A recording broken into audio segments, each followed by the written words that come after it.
السلام علیکم ورحمۃ اللہ وبرکاتہ۔ محترم سامعین کرام، حضرت بلال رضی اللہ تعالی عنہ کی محبت،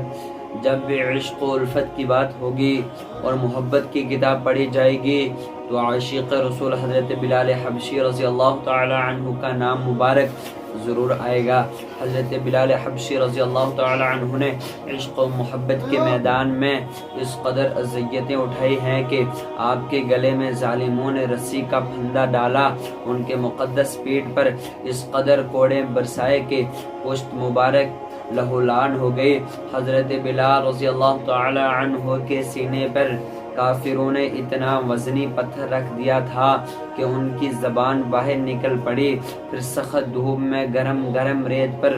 زخمی پیٹھ کے پل لٹا دیا، مگر زمین و آسمان گواہ ہے، خدائی گواہ ہے، خدا گواہ ہے کہ اس بے کسی و بے بسی کی حالت میں بھی کلمہ حق لا الہ الا اللہ محمد رسول اللہ صلی اللہ علیہ وسلم بلند آواز سے پڑھتے رہے اور زبان حال سے اعلان کرتے رہے کہ میں مصطفیٰ کے جام محبت کا مست ہوں، میں مصطفیٰ جام محبت کا مست ہوں۔ یہ وہ نشہ ہے جس سے ترش اتار دے۔ حضرت بلال کو محبت کا کتنا عظیم صلہ ملا۔ عاشق رسول حضرت بلال رضی اللہ تعالی عنہ سخت آزمائش و بلا سے گزرے، مگر اپنے آقا کریم مصطفیٰ رحیم صلی اللہ علیہ وسلم کے دامن کرم کو نہ چھوڑا تو اللہ رسول جل شانہ صلی اللہ علیہ وسلم کی بارگاہ میں کتنا بلند مقام حاصل ہوا اور کتنا عظیم صلہ ملا کہ صحابہ کرام آپ کی عزت کرتے تھے